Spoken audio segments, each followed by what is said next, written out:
நண்பர்களை நீங்கள் பார்த்து கொண்டு இருப்பது உங்கள் இலக்கியாசிரியல் ரிவ்யூ. சரி வாங்க வீடியோக்குள்ள போய் என்னென்ன நடக்க போகுது அப்படின்னு சொல்லிட்டு பாத்தீங்கன்னா, நம்ம அஞ்சலி திருட்டு வேலை அதிகமா செஞ்சுனே இருக்காங்க. இந்த அஞ்சலி அடிச்சு ஓட விட்டாதான் அவ திருந்துவா. இவளெல்லாம் அடிக்காம வளர்த்ததுதான் மிகப்பெரிய தப்பே. அம்மா ஒழுங்கா இருந்தா தானே அஞ்சலி ஒழுங்கா இருப்பா.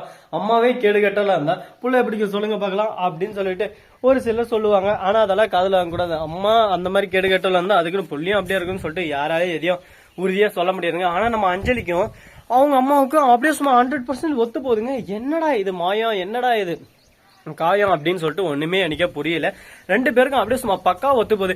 எப்படி முள்ள மாதிரி தரம் பண்ணலாம், முடிச்சு வைக்க தரம் பண்ணலாம், எப்படி சொத்தாட்டியா பண்ணலாம், எப்படி யாரா ஏமாத்தலாம் அப்படின்னு சொல்லிட்டு கரெக்டா அம்மா கிட்ட என்னென்ன இருக்கோ அத்தனை குவாலிட்டியும் நம்ம அஞ்சலி கிட்ட இருக்கு. இந்த குவாலிட்டியை வச்சு நம்ம வேற லெவல்ல எங்கனாலும் போலாங்க. அந்த அளவுக்கு ஒரு திறமையை வளர்த்து வச்சுன்னு இருக்காங்க. சரி இப்படியெல்லாம் ஒரு பக்கம் இருந்துன்னு இருக்கு. அதே சமயத்துல நம்ம எஸ்எஸ்க்கு இருக்காங்க, அவர்தான் ஒரு சதி திட்டம் தீட்டு இருக்காங்க. கரெக்டா அந்த சைன் வாங்க அந்த அப்புறம் அதை அப்படியே நம்ம பேருக்கு சொத்தம் பூரா மாத்திட்டு அந்த கம்பெனில போய் நாம் தான் லீடுன்னு அப்படி போய் நிக்கணும். அப்படியே சும்மா அங்கெல்லாம் அதிர்ச்சி ஆகும்.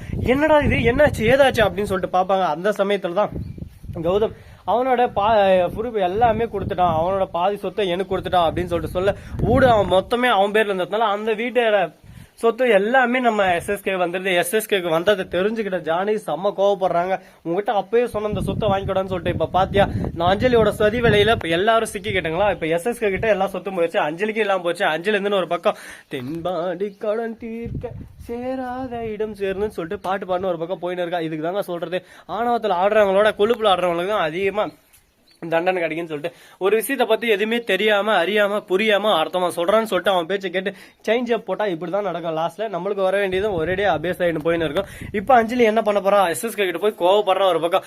ஏஹே இங்க பாரு தேவையில்லாம சவுண்ட் வருது, அது வருது இது வருது, அந்த வேலையெல்லாம் வச்சக்கூடாது. எனக்கு இதெல்லாம் சுத்தமா பிடிக்காது, எனக்கு எல்லாம் சுத்தமா ஆகாது.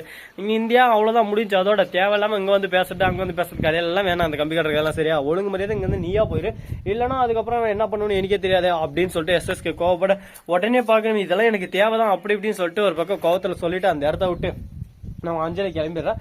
அஞ்சலி கிளம்புறதோட மட்டும் இல்லாம இதுக்கப்புறம் தாங்க புது புது ட்விஸ்டெல்லாம் வருது. அது மட்டும் இல்லாம அஞ்சலியை பொழந்து கட்டா ஒரு மிகப்பெரிய ஒரு பைல்வானை நான் ரெடி பண்ணியிருக்கேன். அந்த பைல்வான் பாருங்க, பைல்வான் நீங்க பேச காட்டுங்க அப்படின்னு சொல்லிட்டு பைல்வான் வேற லெவலில் ஒரு பக்கம் எக்ஸசைஸ் பண்ணு இருக்காரு, பேச காட்ட மாட்டாராம். அந்த பைல்வானை வச்சுதான் அஞ்சலியை ஒரேடியா போட்டு தள்ள போகுது. சரி இப்படியெல்லாம் ஒரு பக்கம் நடந்து இருக்கு. அதே சமயத்துல மறுபக்கம் என்ன நடக்குன்னு சொல்லிட்டு பாத்தீங்கன்னா கரெக்டா நம்ம தாச்சாயின் இருக்காள், அவர் இருந்து அஞ்சலி இங்க பாரு நீ என் அம்மாவை தான் பார்த்தேன், அதுக்காக நான் உன்னை சும்மா விட்ட மாட்டேன், இந்த சுத்தல வந்த முன்னாடி அதை அப்படியே காசா உனக்கு ஒரு 30 லட்சம் கையில தந்துறாங்க, நீ ஜமாய் பண்ணு அப்படின்னு சொல்லிட்டு என்னதான் 30 லட்சம் வச்சு ஊரகா போட்டா அப்படின்னு சொல்லிட்டு கேட்க. சரிமா உனக்கு வேணா இருக்கணும் 50 லட்சமா அப்படின்னு சொல்ல. இது நல்ல ஐடியாவே இருக்கே, நான் சொத்தை வித்து வந்தவன் தொத்து தான் அதெல்லாம் இதாச்சு. கார்த்திக் கம்பெனி டைவர்ஸ் பண்ணிட்டு 50 லட்சத்தை எடுத்து போய் நான் ஒரு படம் எடுத்து 50 லட்சத்தை எடுத்துக்க நான் ஒரு படமும் எடுக்கிறேன், அதுல நீதாமா ஹீரோனி அப்படின்னு சொல்லிட்டு எஸ்எஸ்கே சொல்ல அப்படியே சும்மா ஈனு பல்ல எழுச்சுன்னு ஒரே அடியே எல்லாம் சொத்தையும் விட்டுறா. இந்த மாதிரி ஒரு பெண் எங்கன்னா கிடைப்பாங்களா சொல்ல பார்க்கலாம், குடும்ப குத்து விளக்குன்னு சொல்லலாம். சோ நண்பர்களே இந்த வீடியோ பிடிச்சிருந்தா லைக் பண்ணுங்க, கமெண்ட் பண்ணுங்க, ஷேர் பண்ணுங்க, டிண்டிங் பெல்ல தட்டி விட்டு போங்க. அப்பதான் நான் போற அடுத்த வீடியோ உடனுக்குடன் நோட்டிபிகேஷன் வந்து கொண்டே இருக்கும். மிக்க நன்றி, தேங்க்ஸ் ஃபார் வாட்சிங், டாடா சியூ. நன்றி, வணக்கம், நமஸ்காரம், மந்தனம், பர்கர், தர்க, டாடா.